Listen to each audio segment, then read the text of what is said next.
Bienvenue dans le podcast captivant « Ceci n'est pas du coaching ». Ici votre animateur François Deschamps. On explore ensemble la liaison fascinante entre la science cognitive et le développement professionnel dans le monde des affaires. Avec une approche unique et éclairée, ce podcast vous amène dans un voyage passionnant à la découverte de votre voie unique en affaires.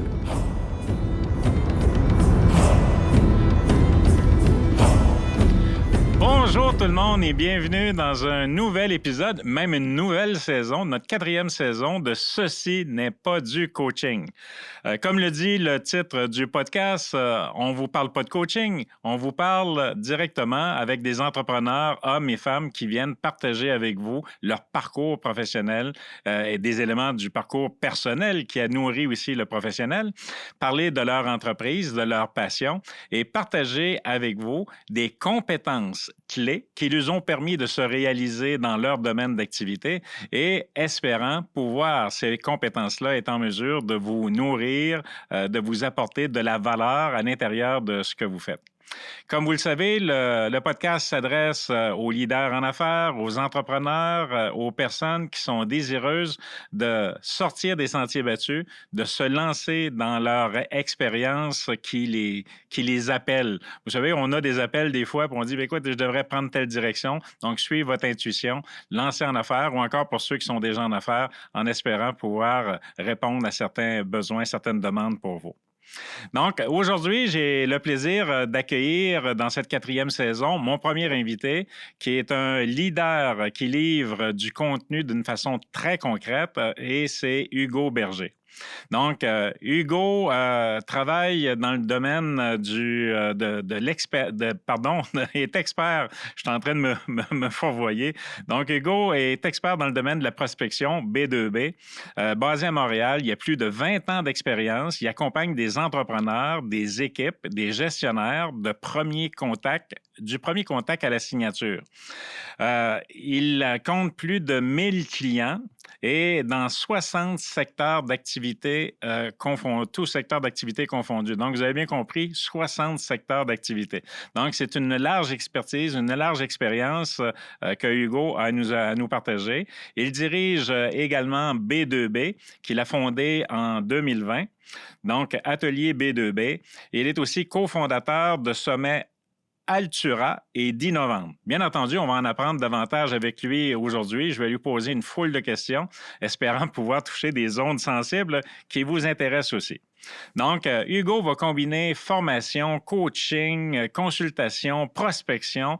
Il offre un clé en main pour toute entreprise, tout entrepreneur qui désire des rendez-vous qualifiés, des activités pour développer leur entreprise.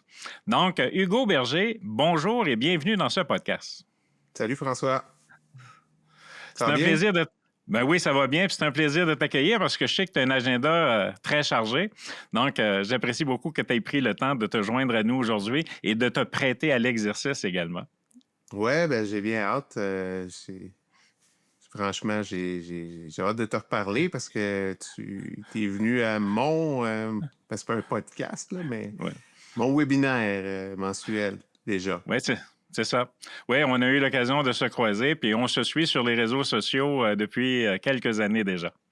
Donc, sans plus tarder, Hugo, j'ai des questions que je vais te poser en rafale.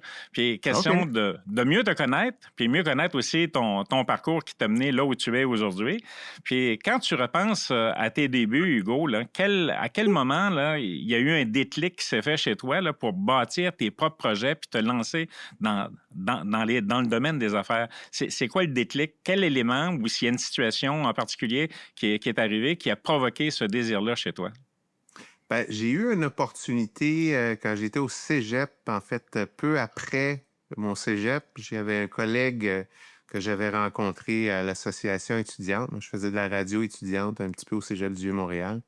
Puis bon, la radio était proche de l'association. Puis un de mes collègues, Pierre, avait lancé un projet d'un bar sur la rue Saint-Denis, une coopérative de travail.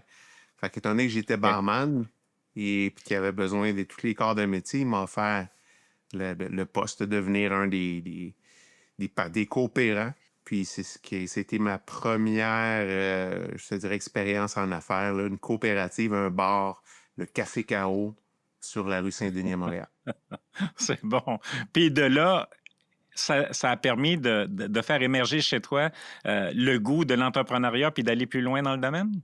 Absolument, c'est une expérience. Ben, la première partie de l'expérience était très, très satisfaisante au niveau professionnel. On a monté de toutes pièces le bar en allant chercher des morceaux à droite, à gauche, parce qu'on n'avait pas tant de sous que ça. C'est une Oui. coopérative, là. Oui. Puis, ça a pris 3 mois à monter le projet. Puis, tout ça, ça a été très, très intéressant. Puis, éducatif. Bon, ça a été un petit peu plus compliqué quand on a ouvert parce que, bon, c'est un bar, hein? Fait que Oui. c'est pas mal le party. D'ailleurs, j'ai quitté 3 mois plus tard. Donc, je suis resté 3 mois pour le monter, 3 mois pour, après avoir lancé le bar pour aller travailler au Club Med, pour aller me reposer, tellement c'est intense, le party là-bas. Fait que, mais ce que j'en ai gardé, c'est la liberté, le plaisir puis la satisfaction de faire tes propres affaires, de monter ta propre société. Oui, je vois l'image, tu sais, le type qui travaille dans une coopérative puis qui s'en va dans un club med pour se reposer. Ça donne une idée de l'intensité des activités que tu pouvais Ben, vivre. j'étais allé travailler dans un club med pour me reposer. Travailler dans un club med dans ce temps-là, parce que c'est un petit bout, il y a 30 ans. Oui. Et 30 ans, ça appartenait au Trigano. Puis travailler dans un club med, ça voulait dire travailler 7 jours par semaine, 12 heures par jour. Ah Ça, c'était c'est ça, reposant, comparativement. c'est ça que je te dis. Fallait que ce soit intense au niveau du bar. Hein? Oui, Mais c'était quelque chose, mais je ne regrette pas, c'était une belle expérience. oui, c'est des expériences formatrices. Hein? Donc, ça nous sert. Puis des expériences comme ça nous suit toute notre vie aussi, là, toute notre vie durant. Je te le confirme. Dis-moi, Hugo, qu'est-ce qui t'anime le plus aujourd'hui là, dans ton travail à l'intérieur des équipes de vente, entre autres, dans lesquelles tu œuvres? Ce qui m'anime le plus par rapport à mes clients, quand je donne des formations chez les Oui, clients ou oui, quand... oui, oui. OK. Ben, en fait, c'est l'impact que les enseignements, tu sais. Tu sais, la vente, c'est un métier ancestral, là. Je veux dire, c'est Ouais. probablement un des premiers. Puis, c'est une nécessité sociale. Je veux dire, tu sais, si tu regardes alentour de moi, mon décor, tout ce qui est ici a fait l'objet d'une transaction à un moment donné. Fait que, tu sais, fait que, moi, ce que j'aime faire à l'âge que je suis rendu, c'est faire comprendre aux gens que, tu sais, justement, c'est une nécessité, qu'il y a une façon de le faire, une façon éthique de faire du Ouais. développement d'affaires. Puis d'enseigner des méthodes qui fonctionnent. Tu sais, moi, je serais axé sur le concret, dans l'applicable, quand je donne de OK. l'accompagnement puis de la formation. OK. Puis oui, tu as très raison de parler du volet éthique parce que souvent, dans le domaine des ventes, là, peu importe l'industrie, ça n'a pas toujours nécessairement une bonne réputation. Là. Ah, je peux dire que même très, très récemment, j'ai vu des gens qui avaient peu de scrupules à faire du développement. Tu sais, c'est une question de valeur, en fait. Puis Ouais. moi, c'est quelque chose que j'apprécie beaucoup. Une des rares choses que j'apprécie de vieillir. Parce que je te dirais que le reste, il y a beaucoup de choses qui me dérangent, là, mais ça, j'aime beaucoup. C'est le fait que je comprends mes valeurs, puis je les assume, et puis c'est littéralement comme ça que je fais mon développement maintenant. Je les mets de l'avant. Tu sais, Ouais. puis les gens auxquels que ça touche, que ça interpelle, ben c'est des gens qui vont devenir clients chez nous.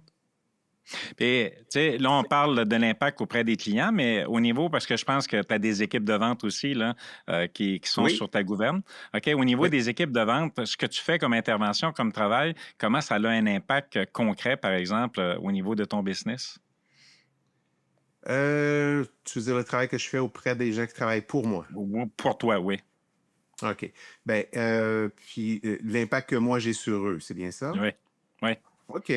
Ben écoute, ce qui est le fun, c'est que actuellement, il y a une rétention remarquable des gens qui travaillent justement pour Atelier B2B. Je crois que c'est dû au fait que c'est parce que les valeurs sont claires et assumées, tu sais. OK. Donc, puis je crois que tous les gens qui travaillent pour Atelier B2B, tu sais, respectent ces valeurs-là, les partagent. Et puis, il y a aussi le fait, je crois que comme on travaille dans la collégialité, je ne sais pas si tu es familier avec le terme d'entreprise libérée. Oui, oui, oui. Je te dirais que c'est pas exactement ça, là, parce que, tu sais, il faut mener s'il y a des décisions qui doivent se prendre, ben, Oui, là, c'est sûr que je remets mon chapeau de patron, là, mais je te oui. dirais que pas mal tout le monde a son loisir à peu près à tout moment. Puis, disons que ça crée une ambiance de travail qui est vraiment confortable pour à peu près tout le monde, tu sais. Fait que Ouais. cet impact-là, je pense, le fait que, justement, j'incarne les valeurs que je prône, je pense que c'est très motivant pour l'équipe. Oui, ça parle. Puis c'est sûr que dans un modèle d'entreprise libérée, bien, la dynamique est complètement différente, là.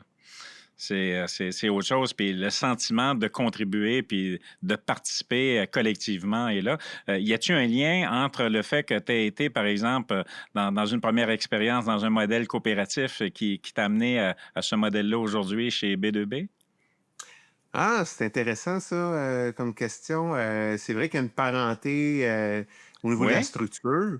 oui, Je te dirais, moi, ça me fait penser à un traumatisme que j'ai eu justement au niveau décisionnel parce que les coopératives, l'enjeu que j'ai avec ça, moi, c'est la paralysie décisionnelle. Dans le oui, sens où, tu sais, on se rend compte en assemblée délibérante, puis, tu sais, ça prend des heures pour choisir la couleur du tapis, là. Tu sais, c'est compliqué pour rien, je te dirais. Fait oui. que il n'y a pas cette lourdeur décisionnelle-là, mais le fait que tout le monde a son mot à dire, oui, je pense que ça pourrait venir de là. Que j'aime Ouais. ça, moi, que tout le monde se prononce, peu importe c'est quoi ton rôle au sein de l'entreprise. Ça fait quelques reprises qu'on soulève Atelier B2B depuis le début de notre entrevue, là, mais peux-tu nous dire plus précisément Atelier B2B, qu'est-ce que c'est puis qu'est-ce que ça Ah. offre comme service? Atelier B2B, c'est une de mes entreprises, puis je te dirais que c'est la plus récente, celle à laquelle je porte le plus d'attention en ce moment. Puis c'est en fait une firme qui fait de la prise de rendez-vous qualifiée par la prospection téléphonique standard et la prospection multicanale. Donc la prospection multicanale, ça peut vouloir dire l'utilisation des médias sociaux, de la publicité, des envois postaux personnalisés. Ça peut être aussi, bien évidemment, il y a toujours l'utilisation des courriels, là, mais pas pour les premiers contacts cependant. Donc, c'est vraiment une méthodologie de prise de rendez-vous qui est plus complexe en fonction de certaines cibles, mais il reste toujours il y a toujours une partie de prospection téléphonique impliquée dans toutes les Oui, prospections qu'on fait. Donc, à un moment donné, on prend le téléphone, puis il y a un être humain, un vrai, qui parle avec quelqu'un d'autre en temps oui. réel pour faire la promotion de nos clients. Et pourquoi avoir choisi ce modèle-là de prospection puis de sollicitation plutôt qu'un autre modèle? Qu'est-ce qui t'a animé? Qu'est-ce qui a provoqué que tu ailles dans cette direction-là? Tu veux dire de la prospection téléphonique ou la Oui, prospection oui, oui, oui. multicanale? Ou... Oui. Prospection téléphonique. Ah, ben, l'expérience, en fait, moi, par le passé, en fait, après le fameux bar dont je t'ai parlé, là, j'ai eu une autre entreprise qui a eu assez peu de succès. C'était vraiment un club école d'entrepreneuriat pour moi. Puis après avoir mis la clé dans la porte, après 2 ans de souffrance et tout ça, j'avais au moins découvert que j'avais un talent pour faire du développement d'affaires, des ventes. Fait Oui. que je me suis mis parce que j'avais une famille à nourrir, il fallait que je travaille.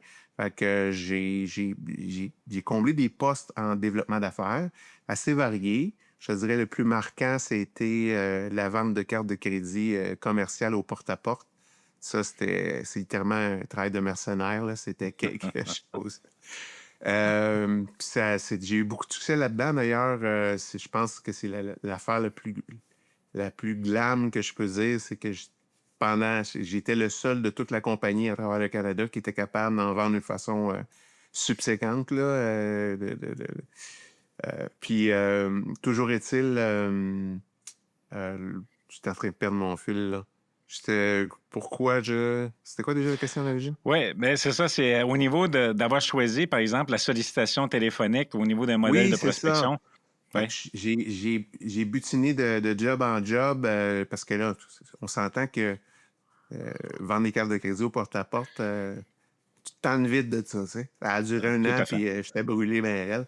À un moment donné, je me suis ramassé, je t'épargne des détails, mais je me suis ramassé, euh, j'ai rencontré François et Olaf, qui étaient deux partenaires qui avaient une firme de prospection téléphonique 100% virtuelle. Et je te dirais que j'ai découvert que le télétravail, que j'adore, et j'ai découvert aussi la prospection téléphonique, pour laquelle j'avais vraiment du talent à ce moment-là. Puis, écoute, bon an, mal an, j'ai fait plusieurs campagnes. Je suis devenu rédacteur, je suis devenu formateur pour l'entreprise. Ensuite de ça, je suis devenu directeur des ventes. Puis parce que les deux se sont séparés à un moment donné, on a séparé l'entreprise en deux. Puis à un moment donné, ben, de commun accord avec Olaf, dont j'étais devenu le directeur des ventes, on s'est quitté, puis avec le projet de développer ma propre entreprise, avec l'aide de Olaf d'ailleurs, qui est encore mon ami OK. aujourd'hui. Oui. Fait Ouais, ça, que, donc, c'est l'expérience d'avoir du succès en faisant de la prospection téléphonique pour beaucoup de gens avant de lancer ma propre entreprise de prospection téléphonique. ouais, parce que, tu sais, autant faire du porte-à-porte, c'est toute une école. Faire de la prospection téléphonique, c'est une autre école aussi. Puis on sait que tout secteur d'activité confondu, faire de la prospection téléphonique, c'est pas nécessairement le domaine dans lequel les gens sont le plus à l'aise, sont le plus confortables, hein. Je te dirais que la facilité, c'est pas tant mon réflexe. mais, mais par contre, j'ai beaucoup de plaisir à faire ça encore aujourd'hui. Donc, je suis une drôle de bébite parce que les vendeurs, en général, ils aiment pas ça, faire de la prospection. Tu sais, la Ouais. prospection téléphonique, là. Puis, tu sais, c'est compréhensible parce que tu te fais dire, il y a beaucoup comment je pourrais dire, de rejet. Tu sais, tu te fais dire Oui. non souvent, tu sais, au téléphone. Ouais. Puis, fait que c'est ça, un vendeur, là, tu sais, je te dirais que c'est une des raisons qui justifie de faire affaire avec nous en sous-traitance. Ouais. C'est que, tu sais, quand tu te fais dire non à journée longue, là, puis que tu t'en vas voir un client après en personne, ça a un impact sur Oui, ta tout à fait. performance. Tu sais. Oui, tout Puis à fait. l'inverse est aussi vrai. Là, tu sais, si tu as scoré, mettons, au téléphone juste avant d'aller voir un client, mais là, tu vas péter le feu, là, c'est magnifique. Ouais. Mais c'est plus l'inverse qui a tendance à arriver. Tu sais. Fait C'est que, pas toujours le cas. c'est C'est pas toujours le c'est cas. plus rarement le cas. Fait que, mais tu sais, chez nous, c'est les gens qui font les effets, ils font pratiquement que ça. Ouais. Puis c'est vraiment des...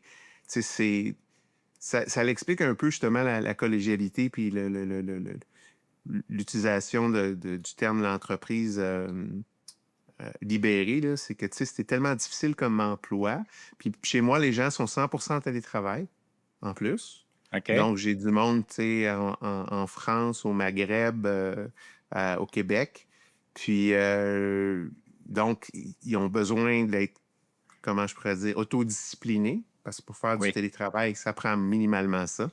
Ensuite de ça, il faut avoir une aisance avec les outils technologiques qui permettent de faire le travail. Tu sais, moi, chez nous, on travaille avec des soft phones, donc des téléphones virtuels. Il faut être en mesure d'avoir plusieurs logiciels d'ouvrir en même temps, de gérer des CRM, ce genre de choses-là. Fait que ça prend d'être computer literate pour travailler chez nous. Ouais. Puis en plus, ben, il faut être à l'aise avec l'argumentation.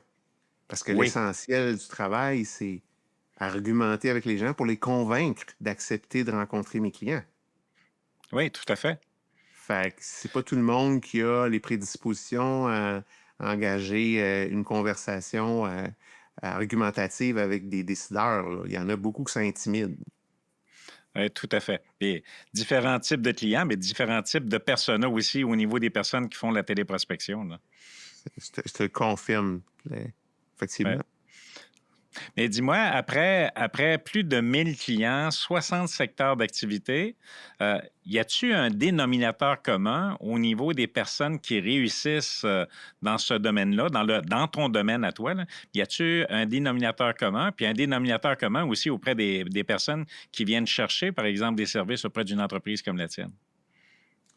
OK, donc toi, ta question, c'est concernant ceux qui ont du succès à faire de la prospection ou ceux qui ont du Oui, succès oui, à ceux qui ont du succès à faire de refourguer? la prospection, OK? Puis ceux qui, dans un deuxième temps, ceux qui accèdent à la prospection.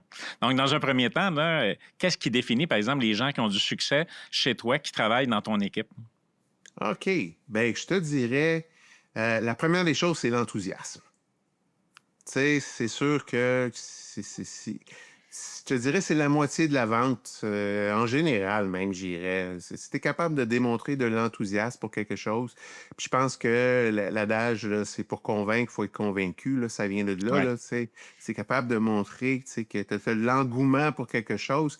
Tu sais, c'est contagieux. Tu sais, quand tu as le goût de travailler avec des gens qui sont contents d'être contents, là, tu sais, tu l'entends, puis moi, mon monde, en général, tu sais, ils ont le sourire dans la voix, puis ils sont engageants, puis tout ça. Fait que c'est vraiment ça, c'est assez généralisé. Ils font preuve d'enthousiasme. Je te dirais, et ils sont volubiles. En fait, ça OK. peut être très contre-intuitif. Je Oui, t'explique pourquoi. Parce que les gens, en général, tu sais, dans un contexte de vente, parce que c'est la vente qu'on fait. C'est la première partie la plus difficile. Attirer l'attention, générer de l'intérêt pour booker une rencontre, pour qu'il y ait une rencontre exploratoire. Fait que ça, c'est la partie, je te confirme, c'est la plus difficile à faire. Fait que c'est une partie de vente. Puis normalement, la perception des gens, c'est que la vente, c'est beaucoup de l'écoute. Et c'est oui. vrai à partir de la rencontre exploratoire. Mais avant, dans un contexte de prospection téléphonique, plus on est volubile, plus on est efficace. Oui. Donc, on occupe un maximum d'espace.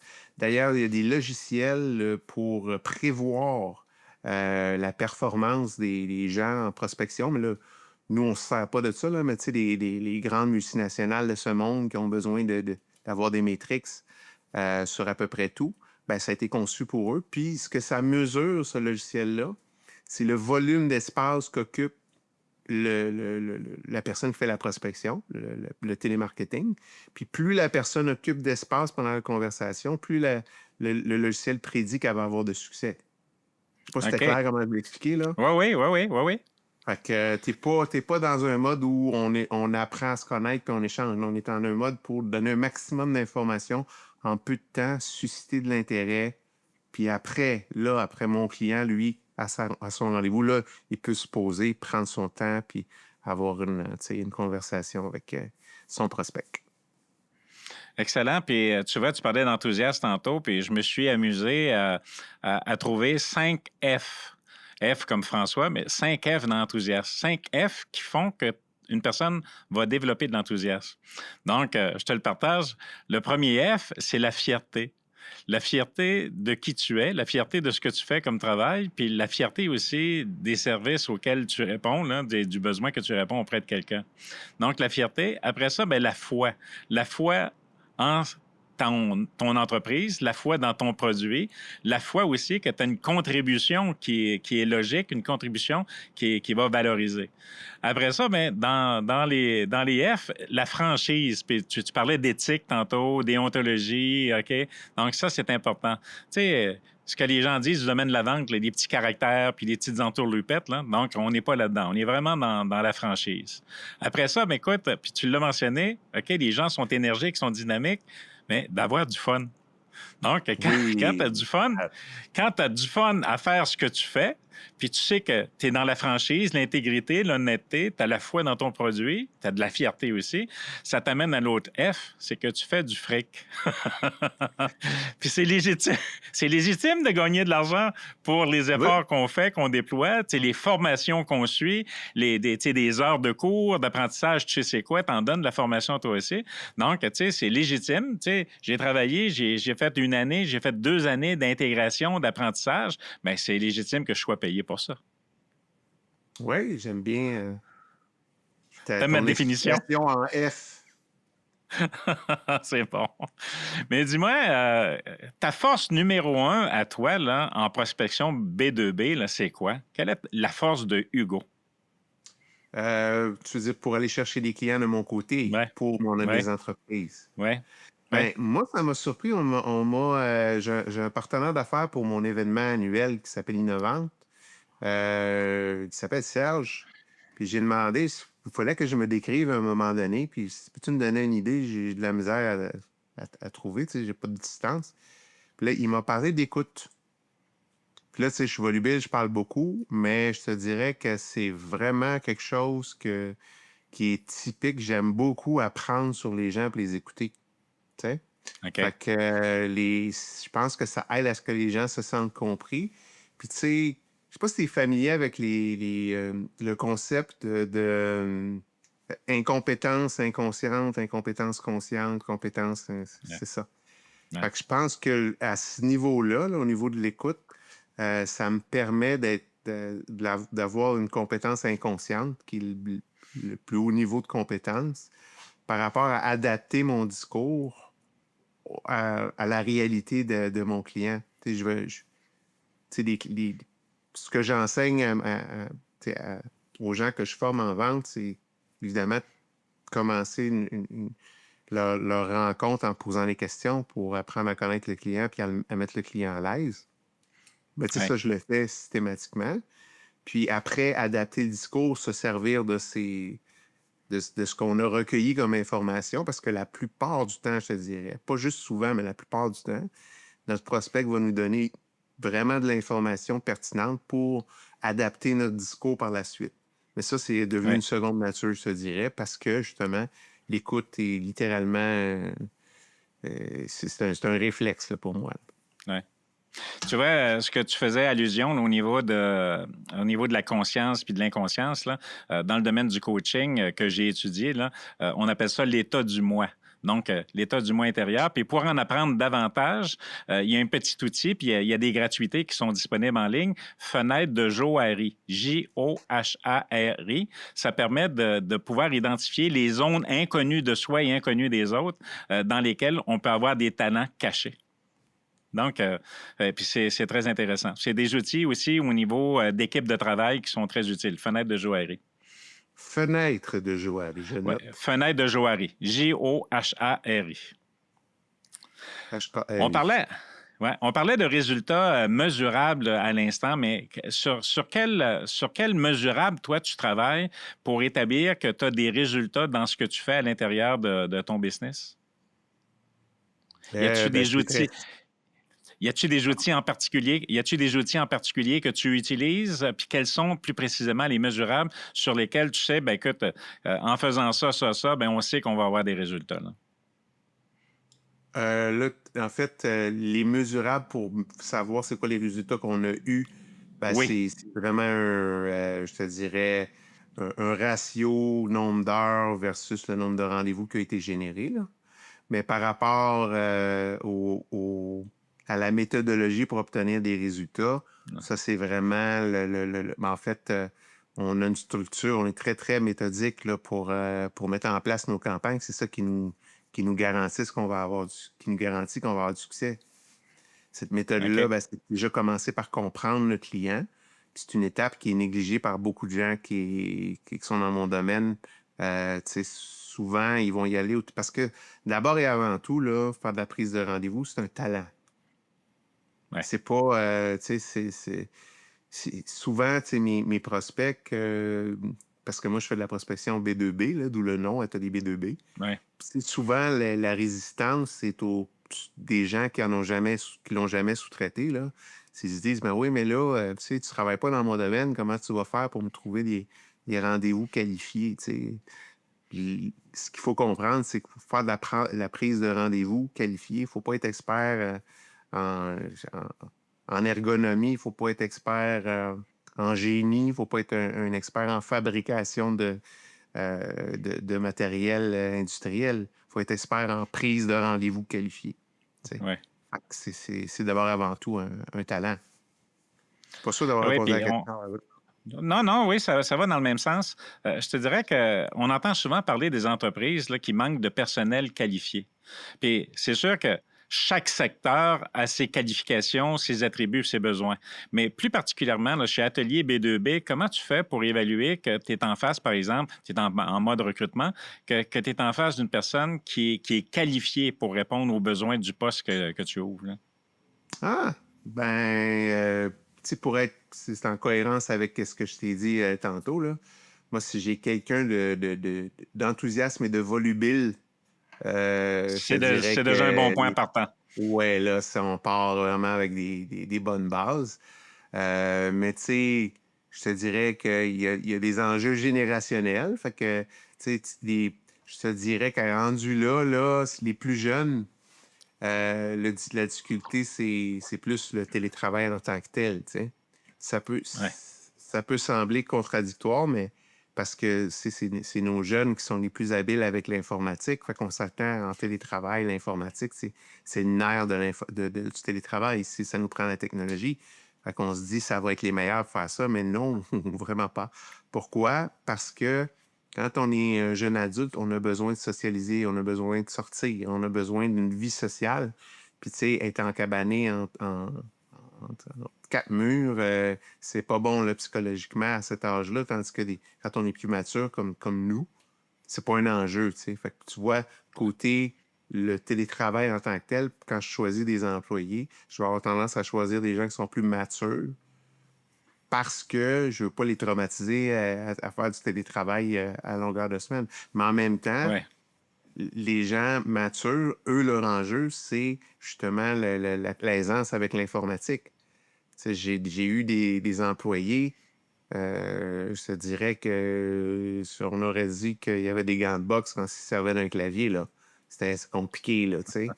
Fait que, tu sais, il y a toujours moyen de les aider, de les accompagner, parce que le bottom line, c'est s'ils sont talentueux à faire de la prise de rendez-vous, on est prêt à faire des efforts pour tu sais, les accompagner, puis faire compenser pour tu sais, pour les côtés où ils sont moins habiles, tu sais.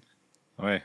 Oui, tout à Je fait. pense à Et un il employé t'arrive. en particulier, un monsieur qui est quand ça fait un petit bout qu'il travaille plus, je travaille plus avec, ça fait 5 ans, là, mais il avait 75 ans quand la dernière année que j'ai travaillé avec.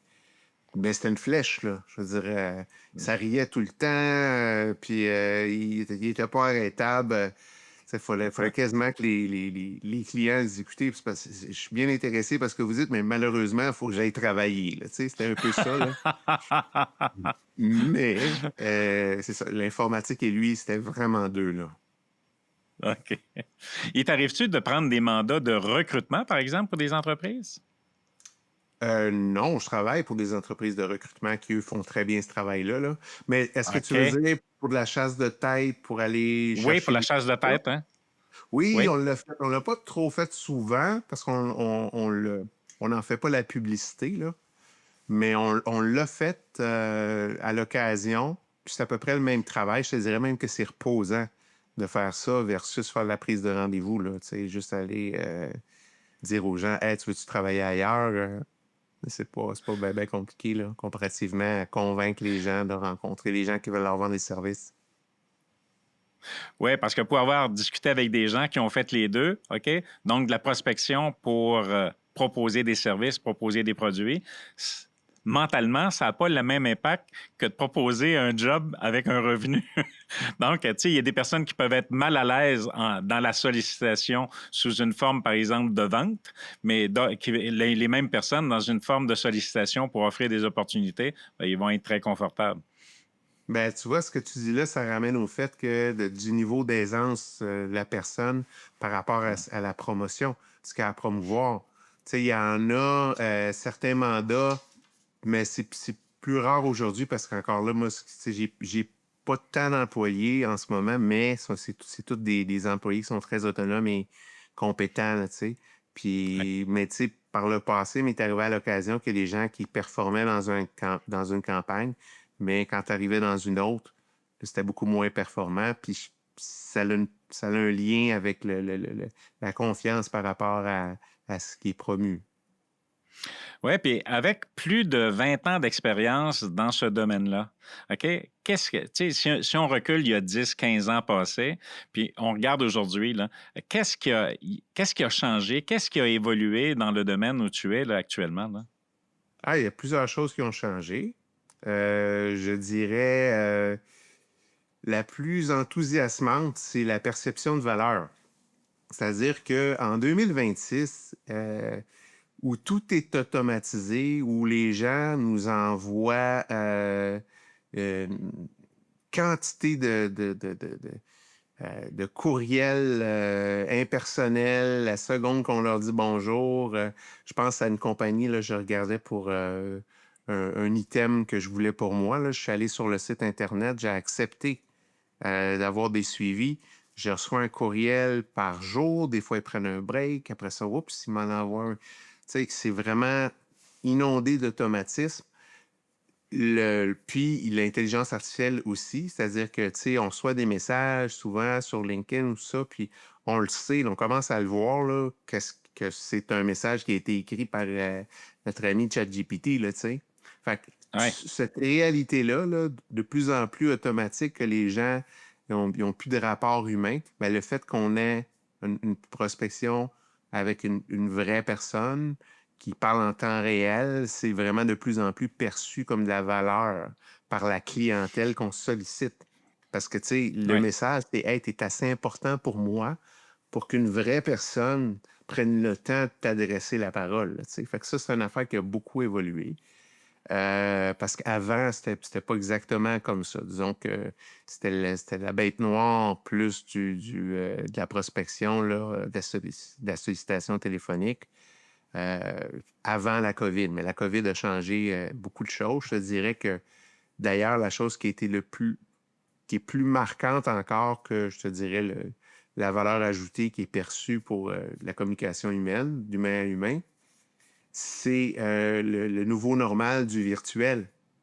Comme là, en ce moment, on est en train de faire l'équivalent d'un Zoom, quoi qu'on utilise une autre technologie, là.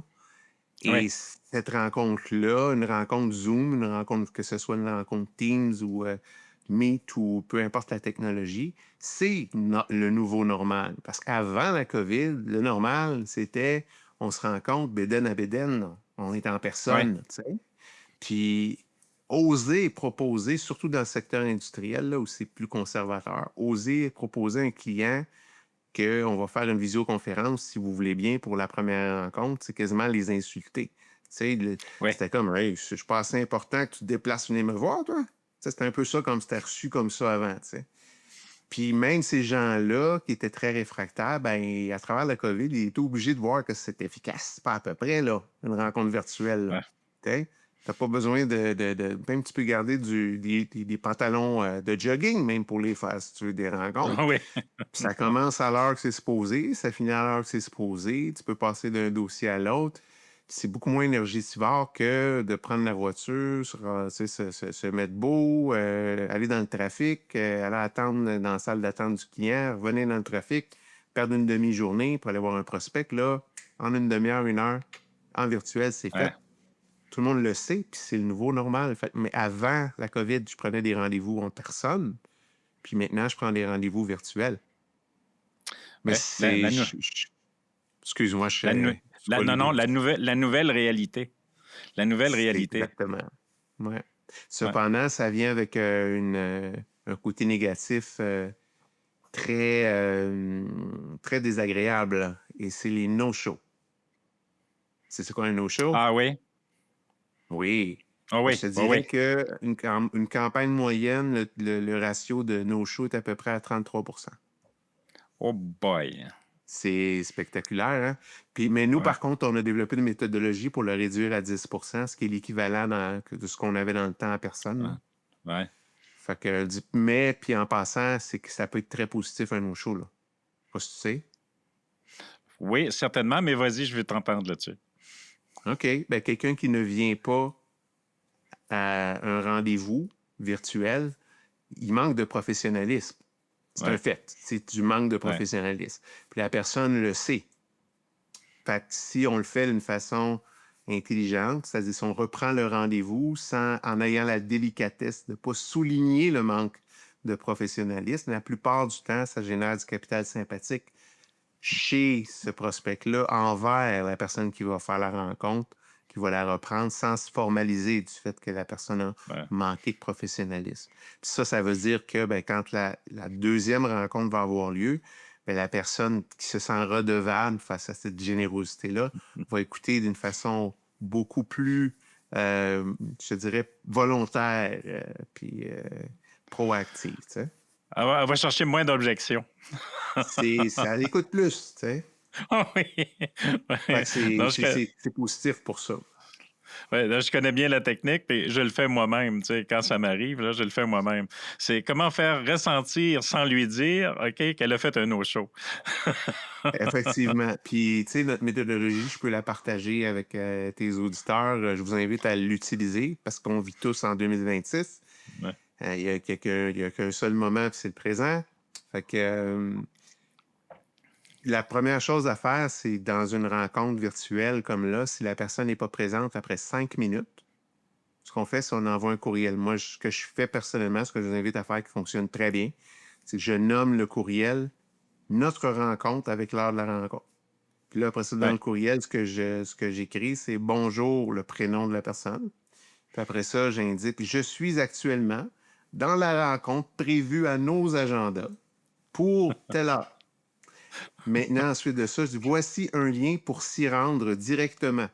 Puis là, je copie le titre, notre rencontre. Je mets ça là. Je vais chercher le lien dans Zoom ou dans Teams, whatever. Je vais le copier par-dessus le texte, tu sais, en hyperlien, notre rencontre. Puis après ça, je dis à tout de suite. Fait que tu auras remarqué que c'est très factuel. Il n'y a pas de reproche, il n'y a rien. C'est juste notre rencontre, je suis là, voici le lien, à tout de suite. Fait que ça fait apparaître dans la rencontre, là, je te dirais une personne sur 3, une personne sur 4. Puis moi, je cherche même pas à savoir pourquoi il est en... Tu sais, souvent, les gens essayent de s'expliquer. Ils sont là. Ils sont rendus là. Ça marche pas tout le temps. Puis les autres, ce que je fais, je les appelle. Puis je leur laisse un message. Je leur dis, regardez, visiblement, vous avez eu un empêchement. Je vais demander à mon adjoint de vous recontacter pour reprendre la rencontre. Passez une belle journée. Encore une fois, puis c'est bon de laisser le message pour que la personne entende qu'il n'y a pas de charge émotive. Parce qu'envoyer un courriel, on associe souvent, toi qui est plus dans les neurosciences, là, tu me confirmeras si j'ai raison de penser ça, mais la charge émotive qu'on a au moment où on lit un courriel va teinter la compréhension du courriel qu'on a. T'sais. Fait que quand on laisse un audio, au moins la voix apporte l'intention réelle qu'on a. T'sais. Fait que si la personne peut entendre qu'on n'est pas fâché, que tout va bien, qu'on va juste reprendre la langue. Le ton, le timbre de voix va marquer plus que le message lui-même. Donc, tu as une voix qui est chaleureuse, OK? C'est doux, c'est cordial, OK? Tu vas désamorcer certaines émotions qui peuvent être en place auprès de la personne concernée. Non, c'est très puissant. Dis-moi, tu fais des conférences parce qu'on en a parlé tantôt ensemble avant de se pointer dans le webinaire, pas le webinaire, mais le podcast. Donc, mais à l'intérieur d'une conférence, là, qu'est-ce que tu t'attends? Qu'est-ce qui serait ton idéal? Qu'est-ce que tu t'attends qu'une personne retienne et mette en application au sortir d'une conférence? Là, ça dépend de la conférence, je te dirais. Le contenu de la conférence. OK. Mais si on prend celle... Non, pas le pourcentage. Qu'est-ce que tu t'attends, par exemple? Parce que, tu sais, je ne sais pas si tu connais la pyramide d'apprentissage. Dans la pyramide d'apprentissage, il y a un mode d'apprentissage passif puis un mode d'apprentissage actif chez l'humain. Dans le mode d'apprentissage passif, une conférence, un atelier, un webinaire, OK, ou encore même un podcast comme aujourd'hui, tu sais, les gens sont dans un mode passif. Donc, l'apprentissage chez un humain dans un mode passif, là, ça va être au maximum de 10 à 30 que je vais retenir de ce que j'ai vu, entendu, lu, OK, après 24 à 48 heures. Quand on arrive dans un mode actif, on va monter jusqu'à 90 de rétention quand on se met en action. Quand on se met en action avec une idée. Une idée, par exemple, que tu as partagée à l'intérieur d'une de tes formations. Donc, je m'approprie cette idée-là, puis je la mets en application, puis je suis en train de la mettre en application, mais en même temps de mesurer mon apprentissage, puis de le partager à d'autres personnes. Donc, ça fait une méchante différence. Donc, au sortir d'une conférence, OK, puis que tu arrives, que tu livres, par exemple, des stratégies, tu livres des trucs, OK, qu'est-ce que tu t'attends que la personne fasse avec le contenu que tu as livré en majorité? Ben, j'ai pas d'attente, j'ai plus des souhaits. Je souhaite que la personne mette en pratique les notions apprises. Puis je te dirais que je suis vraiment, quand je donne des, des formations, mais là, tu as parlé de conférences qui est Ouais. peut-être pas tout à fait la même chose parce qu'une Non. formation, moi, quand j'ai une formation, c'est toujours interactif. Puis je te disais que j'en avais donné une hier matin. Je te dirais que je les ai littéralement drainés de leur énergie, là, mes, mes étudiants. Là, tu sais, il y avait la langue à terre là, quand il y avait hâte que le dîner arrive là, parce que j'ai fait ça travailler beaucoup. Puis ça, c'est dans l'objectif que ils mettent en application parce que tu sais, si je leur fais faire un Ouais. exercice maintenant, il y a plus de chances que plus tard, ça leur reste en tête. Fait que c'est sûr, c'est pour ça que je suis proactif parce que que je fais des interactions beaucoup quand je donne même quand je donne des conférences, je vais poser des questions à l'assistance pour créer une interaction, tu sais, pour qu'ils se sentent Ouais. impliqués, pour les garder engagés, pour éviter qu'ils s'endorment pendant que Ouais. je raconte Ouais, ma oui, vie. c'est Là. ça. Ouais. D'avoir un format qui est dynamique, qui est interactif. Dis-moi, quelle promesse tu refuses de faire à un client potentiel? OK? Parce que tu pourrais faire des promesses qui t'amènent à avoir plus de résultats, à aller plus vite, Oui. aller chercher davantage de clients. Mais quelle promesse tu refuses de faire pour te respecter et respecter ton éthique professionnelle? Ah, je te dirais il y a une promesse que j'ai un concurrent que je nommerai pas, qui a fait souvent, c'est donner un nombre de rendez-vous à un client potentiel qui va avoir avant d'apprendre à le connaître. Ça, c'est Ouais. d'un irrespect souverain envers la clientèle de leur dire ah, je vais te prendre tant de rendez-vous en tant de temps, le signe en bas de la feuille, là, tout va bien aller. Eh boy, ça me vraiment, ça m'horripile. Pourquoi? Parce que, tu sais, moi, dans mon secteur B2B, il y a énormément de variations au niveau des résultats qu'on peut obtenir tu sais, en fonction de certains critères, comme par exemple la zone géographique où on va appeler. Je te garantis que prendre des rendez-vous à Toronto, c'est passablement plus compliqué qu'à Saint-Tite. À Oui. Saint-Tite, tes appels sont contents. Mon Dieu, oui, venez nous voir. Puis là, ils te reçoivent avec un café, puis un petit biscuit, puis c'est juste qu'ils ne te font pas un massage d'épaule. Là. Tu sais? Ouais. Fait que c'est pas la même chose. Puis bon, ce que tu as à vendre, qu'est-ce que ça coûte? Combien ça coûte? Puis c'est quoi que tu as à vendre? C'est-tu populaire? C'est-tu attractif ou c'est quelque chose que les gens se font solliciter constamment comme des sites web? Je te dirais, les sites web, c'est rendu à peu près une des choses les plus difficiles à promouvoir directement. Moi, quand les gens font des sites web, ils viennent me voir, j'ai tendance à les décourager plutôt qu'à les encourager de travailler avec nous. Au moins, je leur dis, si tu as d'autres choses à vendre, c'est de ça qu'on va faire la promotion. Fait que promettre des rendez-vous, je fais pas. Ce que je fais, c'est que je promets la satisfaction du client.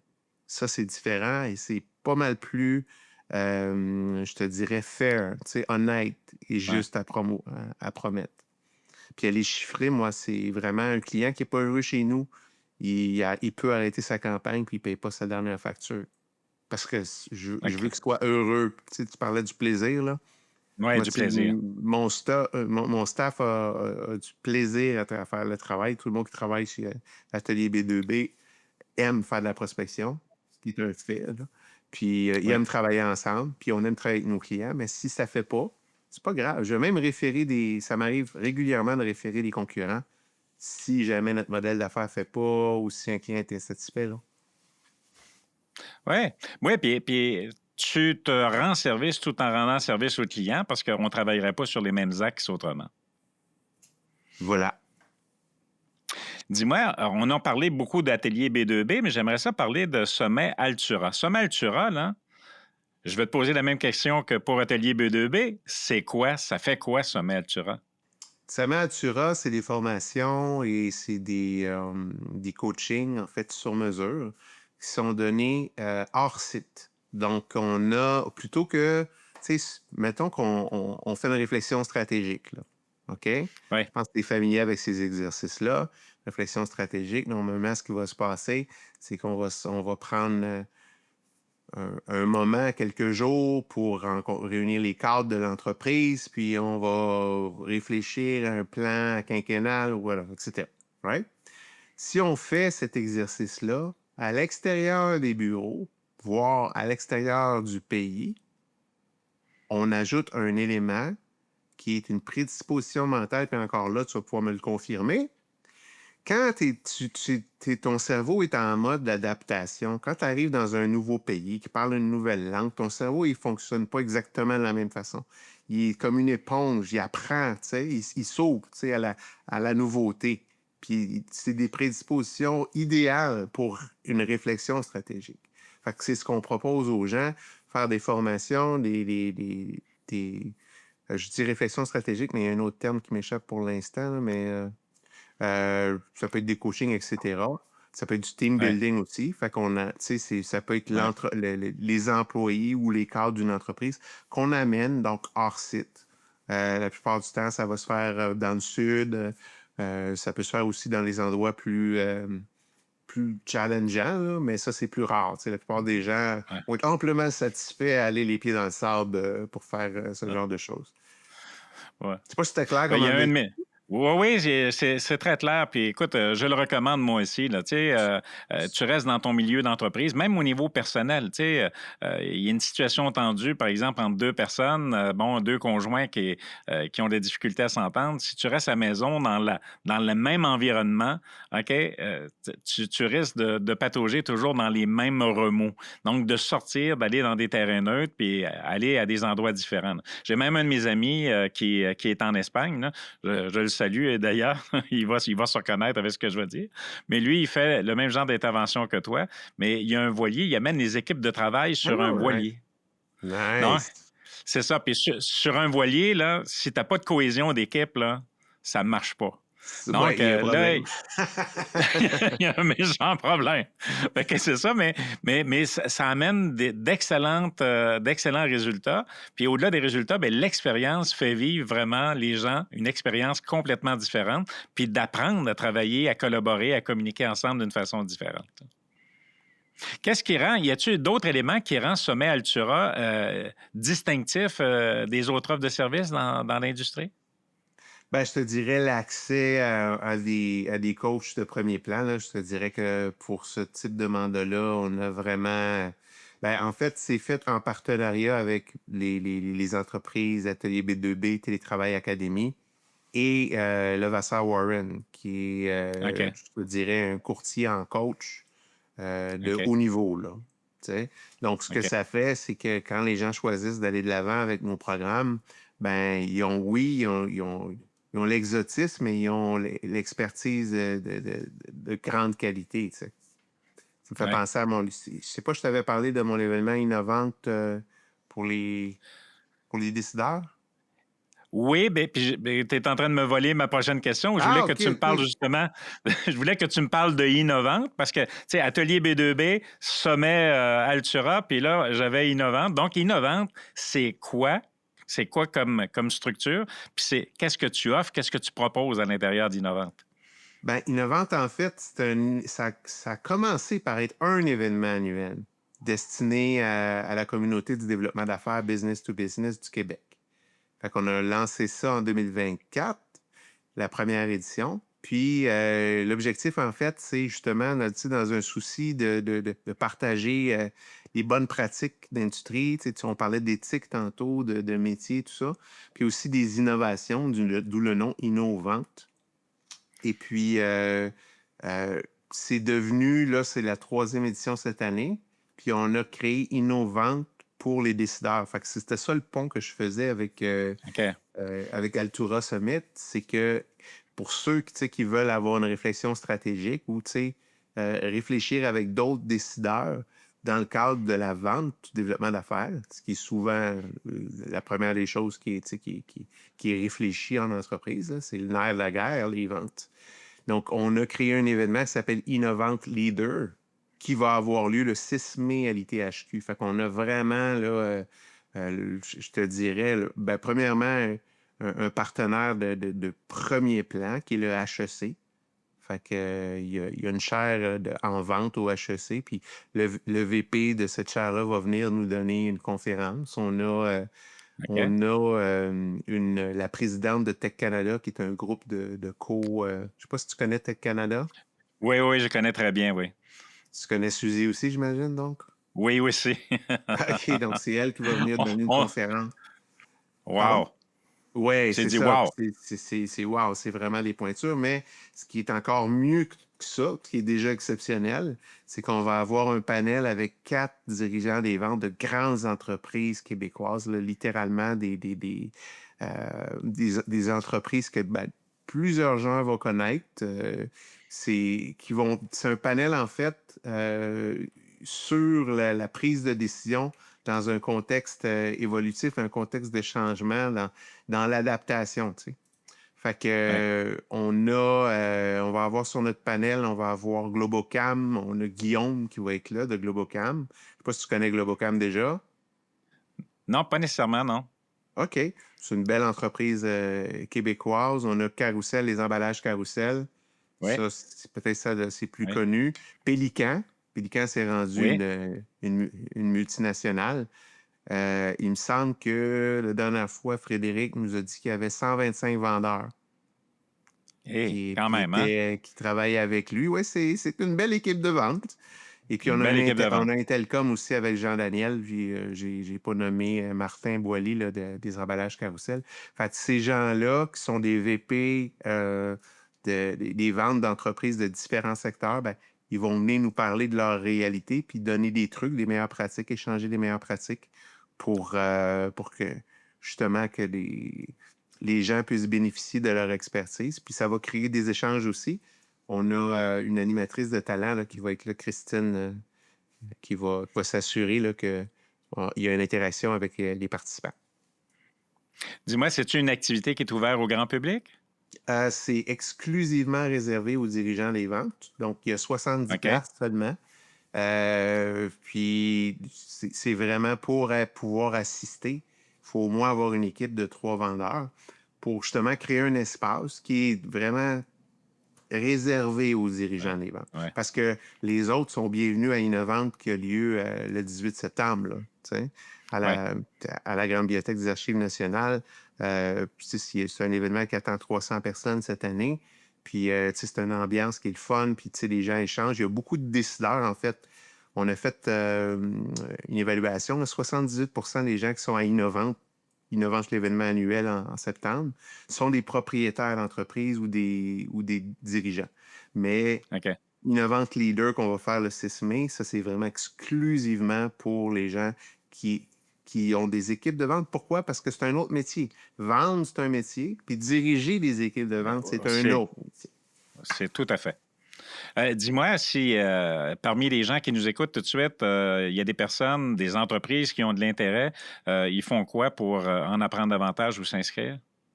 L'idéal, ce serait d'aller sur le site d'Innovante. C'est facile à retenir. C'est Inno comme innovation, donc INNO, trait d'union, vente, donc VENTE.ca. Puis là-dessus, sur ce site-là, il y a un onglet là, qui est destiné à Innovante Leader. Là. Vous allez trouver dans le menu. Fait que c'est marqué Innovante Leader là-dessus.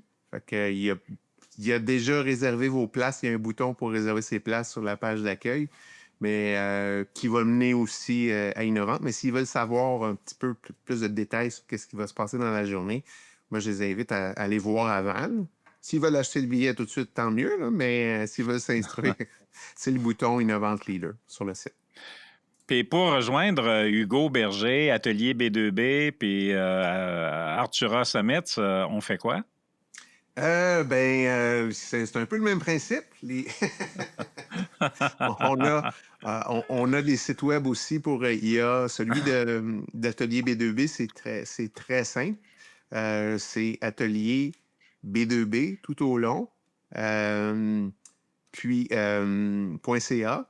Et c'est la même chose avec Altura Summit. Le Summit, on le met en anglais, là, parce que c'est plus facile à trouver.